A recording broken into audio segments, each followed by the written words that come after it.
At a certain point, some athletes stop waiting for a stipend, a sponsor, or some miracle donation from a celebrity. When you've trained your whole life to represent your country at the highest level, only to be told there's no money left for rent, food, or healthcare, it's not hard to see why some athletes reach a breaking point. And when the system leaves you with no real support, no real income, and no rules about how you can make money, some start looking at options they might one day regret. All right, man, welcome back to another video, man. Hope your day is going good. And in today's video, the never-ending exploitation of Olympians. Now, I ain't gonna lie to you. I always thought being in the Olympics was the pinnacle of, like, you know, athletic achievement. But now I'm hearing that you're barely getting paid. It's crazy. At this point, what industry is it good to be in, bro?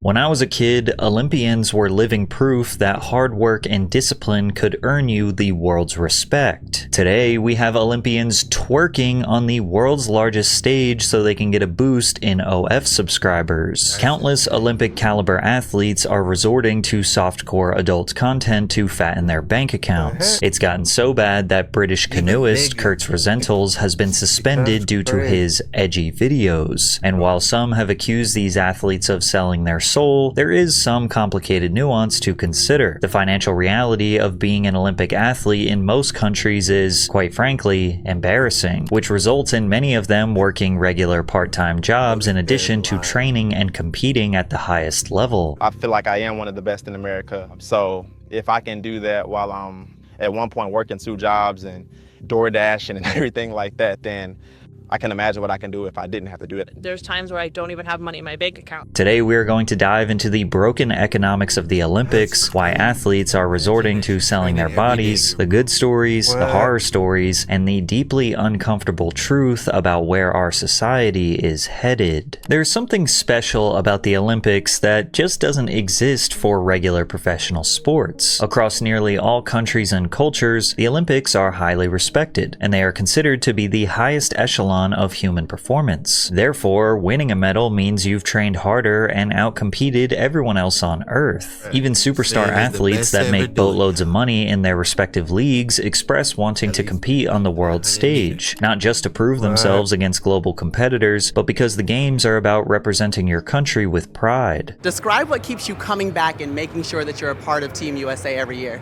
I love representing my country for one, and the culture that USAB created since I've been in the league has just been family atmosphere, so I always love being a part of it. For me to get, a gold medal is insane, and I thank God for the opportunity to experience it. Now, competing in the games is borderline a part of our DNA. Hey man, y'all boys notice one similarity between those two interviews? They both have the same awkward pause, bro. These niggas are scared behind the scenes. They're getting forced to say this shit, bro. It was an ancient event that dates back over 1,000 years and then was formally brought back by the International Olympic Committee in 1896 in the spirit of peaceful competition. Even when the world is divided, the Olympics have always been a place where different nations compete on equal ground. You might see athletes from countries that don't have good political relationships standing on the same track or even sharing the podium. It's a reminder that people, no matter where they're from, still respect things like hard work, discipline, and passion. One of my favorite parts about the games is that every medal is officially treated equally. So any medal earned in extremely popular events like the 100-meter sprint, gymnastics, and soccer earn a country the same amount of points as a medal in less popular events like archery, rowing, and fencing, which means that these more niche sports matter just as much as the popular ones. However, in terms of cultural value, public perception, and ultimately monetary value, not all medals are seen as equal. Now, you would think that the world's most prestigious athletes, no matter what sport they are in, would be financially compensated in a way that allows them to solely focus on honoring their country in the games. But sadly, that is far from the truth. And that's because the IOC simply refuses to pay Olympians. The International Olympic Committee is a not-for-profit, non-governmental body based in Switzerland. In the 4-year cycle after the Winter and Summer Games, they generated $7.6 billion billion through broadcast rights, sponsorships, and licensing deals, and they pay the athletes absolutely nothing. No appearance fee, no prize money, no share of the revenue whatsoever. Compare that to Bro, this is what it is to be at the pinnacle of your sport now? Getting paid barely shit. What? professional leagues like the NFL or the I see why they NBA, gotta where do player OF now, unions bro. collect nearly 50% of the So, revenue let me share get my name out generated. If the there. IOC paid Alright, even yeah, just come see my 10% of their fit earnings to the Yeah. athletes, each athlete could get around $67,000 for rings stand competing. for. Also, they don't pay 360 any of the deals. workers at the events. Unpaid volunteers help the IOC and local organizers run the games. They typically receive uniforms, food when they work, and some minor transportation costs. Lodging is included. Paris had 45,000 volunteers.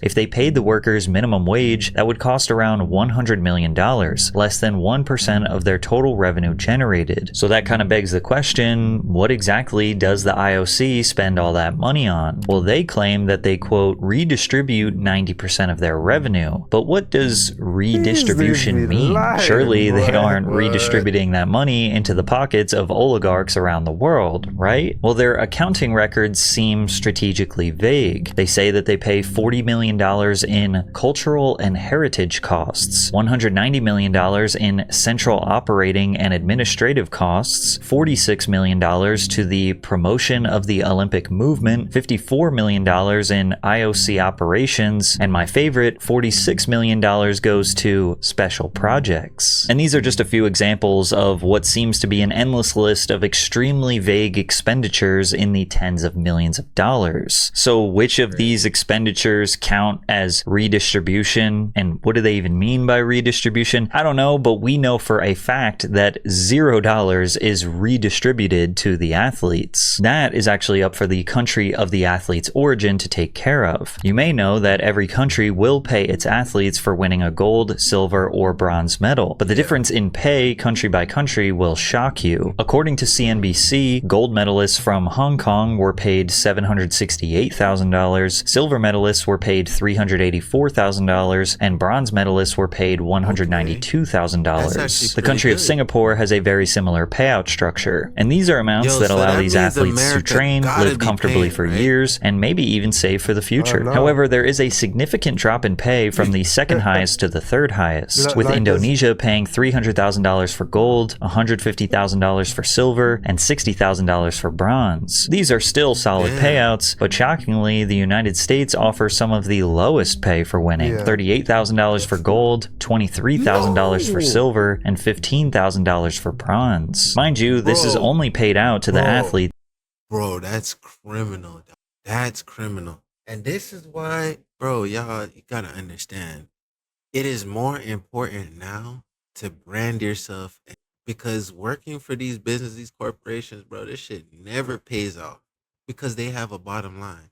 That win a medal, and even still, it barely puts a dent in the cost of training to become a world-class athlete. The Wall Street That's Journal did a crazy. study that estimated it costs between $25,000 and $40,000 per year to train to become an Olympic swimmer. These costs include coaches, access to professional You don't even facilities, make half membership your money fees, back by travel, winning. equipment, etc. Three-time Olympic water polo gold medalist Maggie Steffens speculated you it get a cost about gold, you'll get $3,300 a almost- month to train in you'll Long Beach almost for get the the money Olympics back. as a full-time job, and that's only if the training itself is paid for. If it's not, athletes have to pay for coaches, trainers, and gym memberships, or find those who will do it pro bono. Now, in countries Whoa. like China or You know Russia, how the government hard it will is to actually find fund anybody to elite train sports you pro bono? programs. However, American athletes More have than to like rely the foot. mostly on private funding from some nonprofit sports federations and the U.S. Olympic and Paralympic Committee. For example, USOPC stipends range from as low as $300 to $2,000 per month, depending on your sport, ranking, and medal potential. That might cover your protein powder and one plane ticket, not your rent, not your coach, not your groceries, and definitely not your medical bills if you get injured. The only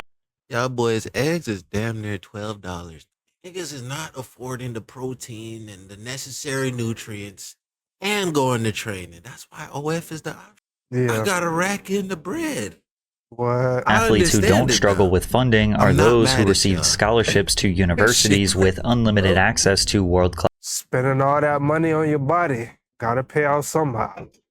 facilities and coaches, or those with massive corporate sponsors. Simone Biles is probably the most recognizable Olympic athlete today. She reportedly earned $5 million per year in endorsements at her peak, thanks to deals with brands like Athleta, Visa, Uber Eats, and Wheaties. But most of that money is tied to the fact that she is a celebrity with 12 million followers on Instagram. When she is competing, viewership shoots way up, and corporations are willing to spend a lot to have their logo attached to her likeness. For example, track and field sprinter Noah Lyles was widely regarded as one of the most promising and dynamic figures in the sport. In 2016, Lyles and his brother Josephus decided to turn pro when they signed an 8-year deal with Adidas. After winning the 100 meters at the 2024 Paris Olympics, he signed an extension with Adidas. And while the specific details of the contract were not disclosed, Lyles' agency, Global Athletics and Marketing Inc., claimed that the deal is, quote, the richest contract in the sport of track and field since the retirement of Usain Bolt.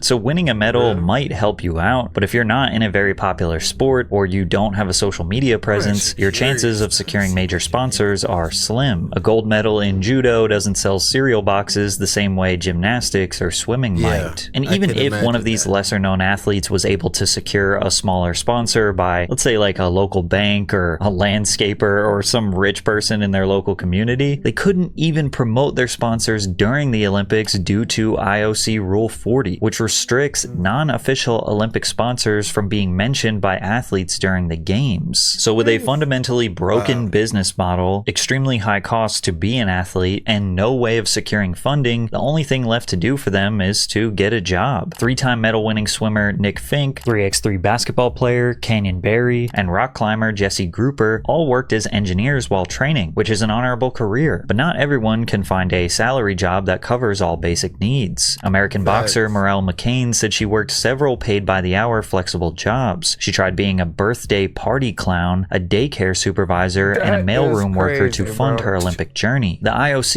Imagine she busting out door. What? And then she's got to, like, come out from the party, taking off her clown costume. They're like, so where are you going? Oh, yeah, I'm about to go do some boxing in the Olympics. What? Her coworkers looking at her like, yeah, right. What?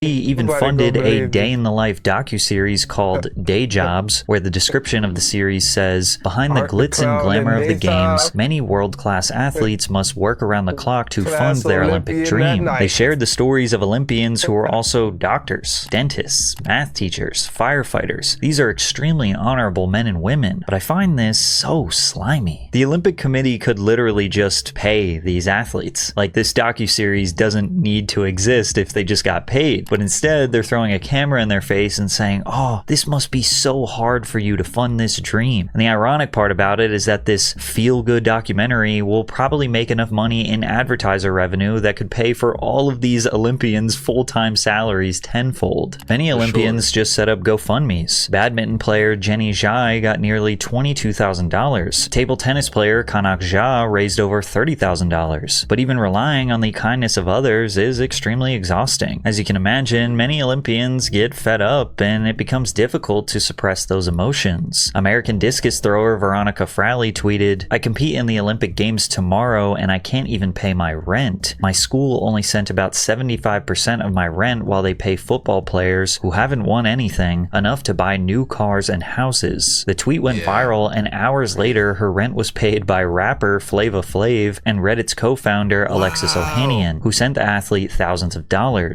W Flavor Flav, man. What? Flavor of love. Throwback. At a certain point, some athletes stop waiting for a stipend, a sponsor, or some miracle donation from a celebrity. When you've trained your whole life to represent your country at the highest level, only to be told there's no money left for rent, food, or healthcare, it's not hard to see why some athletes reach a breaking point. And when the system leaves you with no real support, no real income, and no rules about how you can make money, some start looking at options they might one day regret, like OnlyFans. Canadian track and field star Alicia Newman created her OF account at the height of the pandemic. She regularly posted content ranging from training sessions to explicit photo shoots and videos. And according to Alicia, she initially had reservations about joining the platform. I'm not gonna lie, if you want to see this in a bikini, revealing that her first discussion was with her family. I said, "I know there's a lot of stigma behind this website, and this is new to me, but what do you think?" I remember my sister said, "If you don't try, how would you ever know?" And she was right. If I didn't go on it then I wouldn't be on it now. Clearly something resonated with me, and it changed my life completely. I get excited about what people ask for. It gives me a good insight into what people are thinking about me. Lots of people have asked for photos of all my medals lined up. They love that stuff. Now she's describing joining this platform as an ambitious and honorable adventure that is merely just a great way to connect with her fans. And you'll notice that a lot of athletes put this fluffy language to sugarcoat what they are actually doing, which is charging gooners to goon to their NSFW pictures and videos. So it launched, it went super well. I think I had in like 45 minutes, I had like 45,000 people sign up. And I think it was like $29.99 at that time. And I'm like, okay, so people are interested. And I'm good at sharing these numbers. Again, like now everyone's like, you gotta be more careful, like what you share. But at that time, it was like, wait, so people do care. It like reassured me that like people are interested in what Alicia Newman's doing. 45,000 subs at $30 a piece. That's $1.3 million. Mind you, at this point, Alicia was a no-name pole vaulter. She got 17th place at the Rio Games and did not even advance to the finals in the Tokyo Games. But in 45 minutes, she made more money. $30 a piece, y'all boys. Take one more look at her. Than the top 1% of Olympians. And I feel like I need to say this clearly. When a woman launches an OF, people expect that it's nude pics or prom. Sure now, Alicia said that she was just planning on vlogging her adventures as an Olympian, but the vast majority of people who paid $30 just want to see goon material. Here is a down bad thread of presumably men saying how her OF is a scam because she isn't revealing enough. Specifically, some who admitted, bro, this is what I'm saying. Y'all are sick. Bro, anybody watching this video, like, you're yearning. You're yearning.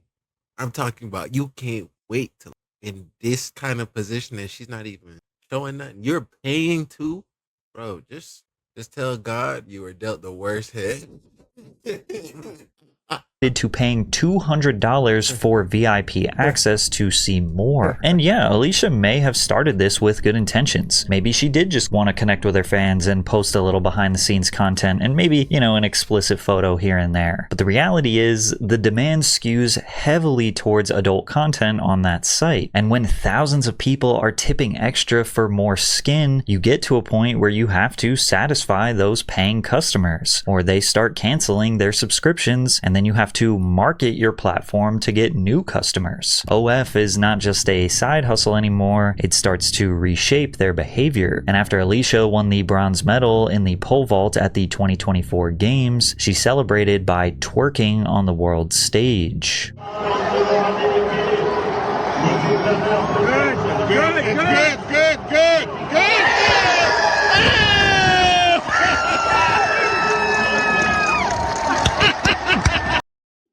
That, y'all boys, I'm sorry.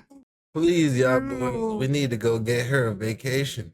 Get her a vacation. Nothing beats a Jet2 holiday. And right now, you can save up to £240 for a family of 4. Get her out of there, Don't miss y'all out. boys. Book now with Jet2 Holidays. Get her out of there. You really need to tell me y'all boys is excited to see that on OF? What an embarrassment. Guess she forgot she was representing her country and not on OF. While Alicia did get a ton of criticism for her actions, her country... Let me see that. It's almost like somebody sprayed it with some rain.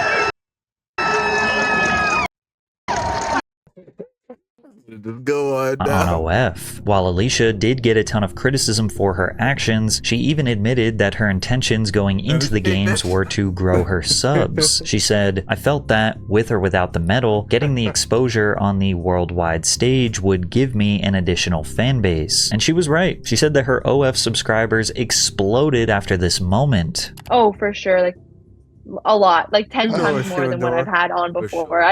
can't say a real number. The only reason I'm not saying it is because as we speak, like, numbers are being added. Now, if Alicia is not exaggerating and actually 10x'd her previous subs, we are talking about potentially $5–10 million. So now you have to ask, what exactly are we incentivizing here? If an Olympic medalist sees more financial success in going viral for being provocative than for being elite at their sport, then the games aren't just a competition anymore, they're a marketing funnel for adult explicit content. And Alicia's success on OF has led to countless Olympians following her lead. Jack Lauer is a decorated Olympian springboard diver, earning 1 gold medal for the 3-meter synchronized. Let me just be real now. I'm gonna say something real.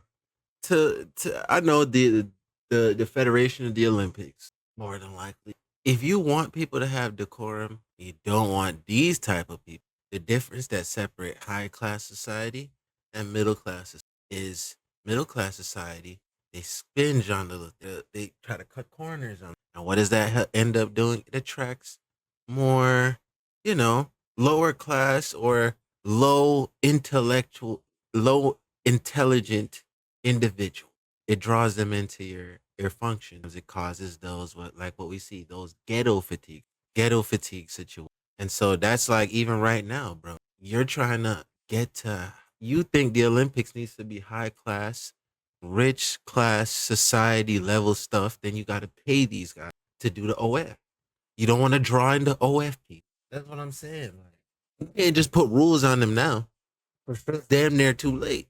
And 1 silver medal for the 3-meter springboard at the 2016 Rio de Janeiro Games. But even with this impressive resume, he just wasn't making enough money. So he began posting photos of his physique on OnlyFans during his preparation for Paris 2024. In his own words, just like most Olympic sports, there isn't a lot of money in diving. When I was younger, my dad would say, if you win an Olympic gold medal, that's worth 1 million euros. But it's not. It's nowhere near that. And I can tell you that as someone who has got an Olympic gold medal. In defense of his career change, Jack claimed funding had not really changed since 2011, and over the last 15 years, he's only seen a pay increase of about 7,000 euros. But Jack didn't really need to justify his actions because podcasts and national news surprisingly cover these decisions with overwhelming support, or they make it into a joke. Jack started posting content after the Tokyo Games. He says it was his dad who originally gave him the idea.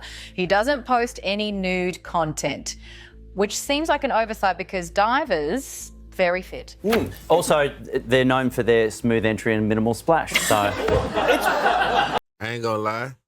Once I hang up the hoops, I'm gonna get full on into swimming. It's the best way to stay in shape. What's really wild about this, though, you gotta do sports that use up your entire body. For OnlyFans, niggas thinking about, already paying to see Jack off the diving board, and now... Play football your whole life. His dad made an interesting comment about Jack's content. There's nothing left to the imagination when you just wear trunks all the time, and he just posts pictures of himself as you would see if he was in a competition. It makes extra money for him, and he's pleased to have the opportunity, but it's nothing that you couldn't show your grandma. Lauer's account, costing $10 a month for a subscription, says, "Hi, I'm Jack Lauer, and I'm the British Olympic diver you probably heard has an OF. This page is a celebration of underwear and Speedos and a place to come and chat to the real me. I am still a performing athlete, so there will be no... Wow, you know what type... Basically letting extremely horny people determine that gooning to an Olympian's body is worth more than their extraordinary athletic ability that they dedicated their lives to. And we have seen athletes be pressured from fans and the media to join in on it, like French pole vaulter Anthony Amirati. During the 2024 Paris Olympics, Anthony attempted to clear 5.7 meters. He first clipped the bar with his shins and knees, and then as he descended, the bar got stuck on his crotch and knocked it down, resulting in a 12th place finish. He should have been disqualified for using 2 poles. Bro, Patrick, why didn't you blur that? Anyway. And while I wish we could say that this was just a funny moment that we could all laugh at and move on from, it proved that we may be at the point of no return. Following the games, the 21-year-old athlete earned tens of thousands of new followers, as well as a $250,000 offer from the adult website CamSoda. An article from TMZ detailed how CamSoda Vice President Darren Parker reportedly sent Anthony an offer letter outlining the deal. "If it was up to me, I'd award you for what everyone else saw. saw your talent below the belt. As a lover of crotch-centric activities, I'd love to offer you up to $250,000 in exchange for a 60-minute webcam show in which you show off your goods, minus the crossbar, of course. However, Anthony never publicly spoke about the offer. Similarly, French Olympic diver Jules Boyer was offered a lifetime supply. All right, cut. We getting on this video, man. Hey, yo, shout out to Patrick CC for shining light on this dark situation. But as for I don't think the athletes realize that they the ones who hold the power. They all come together and protest, boycott this shit, and tell the Olympics, no, I'm not doing this shit till y'all pay us. They gonna have to pay that money, bro, because they losing out because of the athlete. You feel me? They need the athlete. Them boys just gotta come together and realize they hold all the power. yeah, man, y'all made it to the end of another video. If y'all want to watch the rest of that video, man, y'all already know you can. Don't be spamming this shit in the comments. Just the original link. It's there. We done said it in the beginning of the video. Like, comment, subscribe, you know, all the rest of that shit. Like, we'll see you in the next one.